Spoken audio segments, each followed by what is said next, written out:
On July 14, 2025, the United States and Ukraine executed one of the most daring joint operations of the war, a precision strike on a Russian military train loaded with fuel and weapons. From the deck of a U.S. Navy aircraft carrier, 9 F-A-18 Super Hornets thundered into the pre-dawn sky, their afterburners cutting streaks of fire across the darkness. Minutes later, 60 Ukrainian drones, hand-built, satellite-guided, and optimized for deep penetration, swept into Russian airspace from the west. Their first target, a high-speed Russian weapons train carrying more than 1.2 million pounds of fuel and ammunition, enough to keep 3 missile bases operational for months. Bases that were being built near the Arctic, far from prying eyes. Within 8 minutes, the entire supply line became a rolling inferno. Ammunition cooked off in chain detonations. Fuel tankers exploded into fireballs that lit the tundra for miles. But that was only the beginning. The real blow came seconds later. 3 newly built Russian ICBM facilities, together valued at over $4.5 billion, were reduced to smoking craters, no survivors, no radar intercepts. Just silence and devastation. Why strike together? Why now? In early July 2025, U.S. intelligence satellites detected a disturbing new development in Russia's Far East. Over just 18 days, 3 massive military installations had appeared, hastily built, but heavily fortified. The alarming part wasn't just their size, it was their purpose. Each site housed mobile launchers for intercontinental ballistic missiles with ranges exceeding 6,500 miles. That meant Chicago could be hit in 27 minutes. Washington, D.C. in 32. At the Pentagon, analysts were blunt. These were not symbolic. They were first strike platforms built for speed, surprise, and overwhelming destructive power. To make matters worse, Ukraine's defense ministry confirmed the existence of Russian supply trains -1, 2 miles long, rolling eastward, carrying fuel, high-grade warhead components, and cutting-edge electronic warfare systems. The shipments were worth $750 million each, making the railway the most expensive weapons pipeline since the Cold War. The conclusion in both Washington and Kyiv was the same. Russia was not preparing to defend itself. It was preparing to launch first. In a tense closed-door briefing, one U.S. general reportedly said, "If we wait, we won't be fighting in Eastern Europe. We'll be defending Seattle." This was no longer a regional issue. For the first time in over 20 years, mainland America faced the real possibility of a direct nuclear strike from a newly established Russian ICBM corridor. And all of it was happening quietly, hidden under rail smoke, satellite interference, and global distractions elsewhere. The clock starts when confirmation reached the White House Situation Room. The urgency was immediate. Generals from U.S. Cyber Command, Strategic Command, and NATO's Forward HQ joined over encrypted lines. The picture they painted was grim. 3 Russian launch bases were just 96 hours from full readiness. Each could deploy RS-8 Sarmat missiles, known as Satan II, each missile carrying 10 nuclear warheads, enough to level multiple cities. Satellite imagery revealed civilian fuel tankers parked beside missile hangars, and Russian engineers installing blast-resistant concrete domes capable of withstanding even bunker-buster strikes. These were not deterrent forces, they were strike nodes designed to hit first, hard, and without warning. Operation Iron Torch aboard the USS Ronald Reagan, stationed in the frigid waters of the Bering Sea, U.S. Indo-Pacific Command approved a bold plan, 9F, A-18 Super Hornets, for the precision strike on the weapons train. 60 A-18G Growlers to jam all radar and communications in a 70-mile radius. 6 F-15 Eagles for air superiority and interception suppression. And in a classified twist, 60 Ukrainian custom-built drones, modified with thermal cloaking, and satellite relays to act as scouts, electronic jammers, and decoys. It was a strike package worth $2.1 billion, a fusion of cutting-edge American firepower and Ukrainian battlefield ingenuity. and at a billion-dollar Russian weapons train that officially did not exist the moment of impact at 2:37 a.m. Moscow time, the night over eastern Russia shattered. It wasn't thunder, it was the roar of jet engines and the low, ghostly hum of electronic warfare systems coming to life. The first wave in the sky were the Ukrainian drones, launched from concealed forward positions in western Ukraine and eastern Poland. They moved low, fast, and silent, slipping past Russia's radar net like shadows over ice. What followed would burn into military history. Small, improvised in appearance, but lethal in purpose, each drone cost less than $10,000, yet they punched through a multi-billion-dollar Russian air defense network. Once inside, they began jamming radar frequencies in a 50-kilometer arc. The night sky shimmered with static, and in seconds, Russia's surveillance systems went blind. Flying just 300 feet above the treetops, 6 AA-18G Growlers lit up the spectrum. Their ALQ-28 receivers locked onto Russian early warning radars and silenced them in just 72 seconds. When Russian command scrambled to activate backup targeting systems, they found themselves staring at fake images, decoy feeds injected by the Ukrainian drones. Then came the kill team.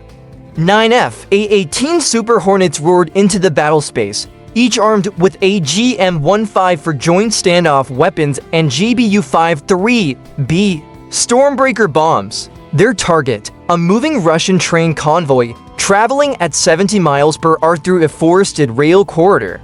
It was a 14-car fuel and munitions train, over 450,000 gallons of refined propellant, dozens of warhead assemblies, and mobile radar systems, an estimated $2.3 billion rolling fortress. The first bomb slammed into car number 7, which carried volatile oxidizers. The result was instant chaos. A chain reaction of explosions raced down the length of the convoy. A fireball erupted 300 feet into the air, followed by a shockwave, so powerful it shattered windows in towns 15 miles away. From orbit, thermal satellite feeds showed the devastation in real time. The flames tore through 2.7 square kilometers of forest in just 11 minutes. At ground zero, temperatures soared beyond to 200 degrees Fahrenheit, hot enough to liquefy steel. Overhead, 6 F-15 Eagles kept the skies clean. They intercepted and destroyed two scrambling Russian fighters and took out a mobile SAM launcher east of the strike zone. From the moment the first jamming signal hit to the final bomb drop, the mission lasted just 7 minutes and 48 seconds. Not one American or Ukrainian aircraft was lost. Pentagon sources later confirmed the Russian weapons and fuel train was completely annihilated. No salvage, no survivors. It was a textbook demonstration of modern asymmetric warfare, precision, coordination, and air dominance. For Russia, it was more than a tactical defeat. It was a strategic humiliation. For the US and Ukraine, it sent a clear message. We still own the sky. And if the train strike seemed devastating, the next phase of the mission, the missile-based attacks, was far worse. The destruction of Russia's billion-dollar weapons convoy rattled the Kremlin, but Operation Iron Torch was not finished. Phase 2 targeted 3 Russian ICBM launch sites, still under construction, but only days from becoming operational. At 3:12 a.m., radar over Khabarovsk Krai registered faint movement, too weak to trigger alarms. That was the second American strike wave, 5 Super Hornets with bunker-penetrating JDA-MIS for F-15E Strike Eagles and a fresh swarm of Ukrainian drones for target illumination and battle damage assessment. Target 1, Site SoCal-17, the command center intelligence showed a heavily fortified concrete dome housing communications and nuclear targeting systems. 1 GBU-31 penetrator smashed through 3 meters of steel-reinforced concrete, setting off a secondary explosion. The blast vaporized the entire operations bunker, killing an estimated 43 personnel, including 2 senior missile technicians. Shock sensors recorded a yield equivalent to 1.5 tons of TNT. Target 2, Site Baikal 3, believed to contain mobile missile launchers and stored nuclear warheads. Ukrainian UAVs streamed live coordinates to incoming fires. A direct hit on the weapons depot ignited 14 tons of solid fuel propellant. The underground chamber blew apart, flames shooting 100 feet into the air. The tremor was felt as far as Blagoshinsk, over 90 miles away. For a moment, Russian emergency broadcasts misreported the event as a natural gas explosion. Target 3, Site Krylo 9, the barracks and logistics hub. Over 200 Russian soldiers were stationed there with minimal air defenses. At 3:41 a.m., 3 precision-guided bombs obliterated the main barracks. Satellite images captured the collapse of a 270-foot-long building, burying dozens inside. Fires burned for more than 3 hours, with secondary detonations preventing rescue helicopters from landing. Russian media initially downplayed the strikes as minor infrastructure damage, but intercepted military communications told the real story: mass casualties, total base destruction, and immediate evacuation orders. By dawn, all 3 ICBM sites were nothing more than smoking craters. What took Russia 17 days and nearly $4.5 billion to build was turned into smoldering wreckage in less than 11 minutes of combat. American analysts called it a coordinated lightning strike of surgical precision. Ukrainian officials hailed it as a joint masterpiece. For Moscow, it was nothing short of a catastrophe. Not only had Russia failed to intimidate the US homeland, but it had also exposed before the eyes of the entire world the vulnerability of its newest nuclear infrastructure. As smoke drifted over Russia's shattered railways and obliterated missile bases, the world watched in stunned silence. Moscow, once confident in its expanding strategic reach, now faced the undeniable loss of 3 military installations, a billion-dollar fuel convoy, and over 230 personnel erased in under 15 minutes by a coalition it had underestimated. At 7 o'clock a.m.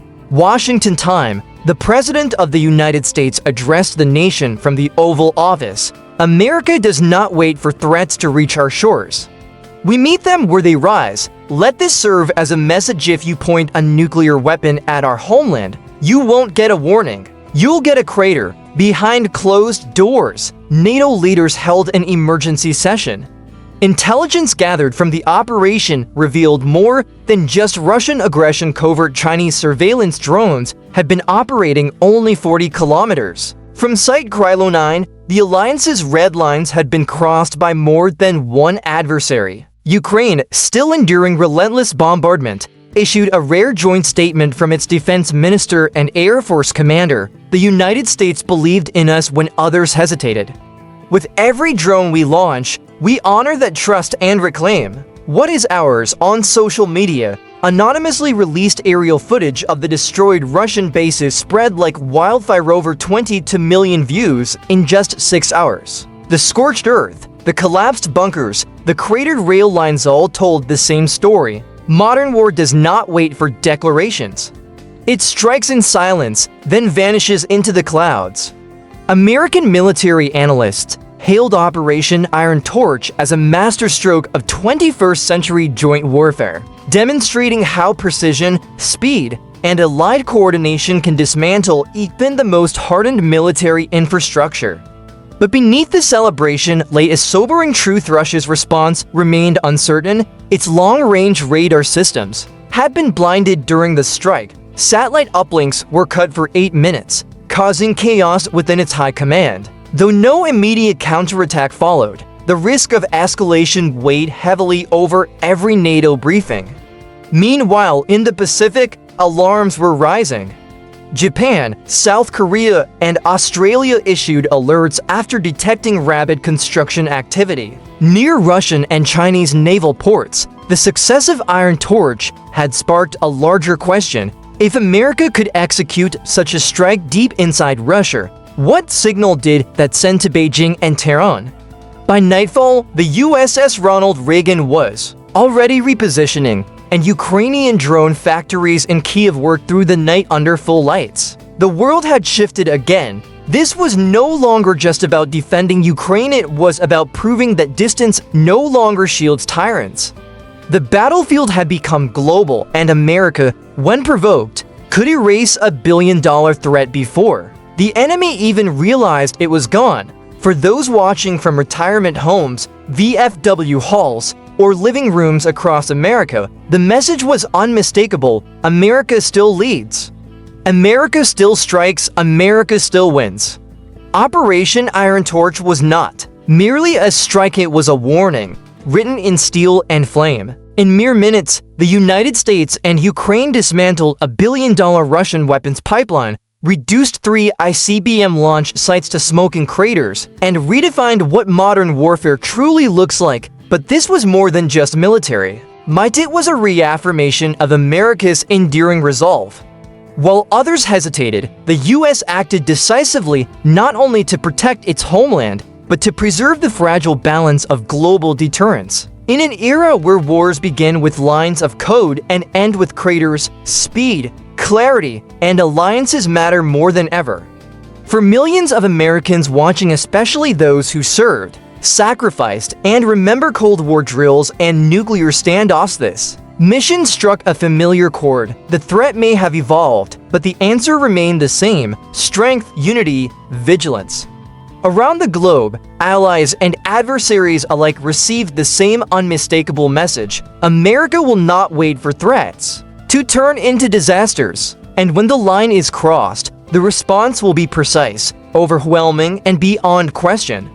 So tonight, as the dust settles and the satellites recalibrate, remember, this peace is not preserved by speeches, but by readiness. Security is not earned by promises, but by action, and freedom endures because America still stands watch at the gate.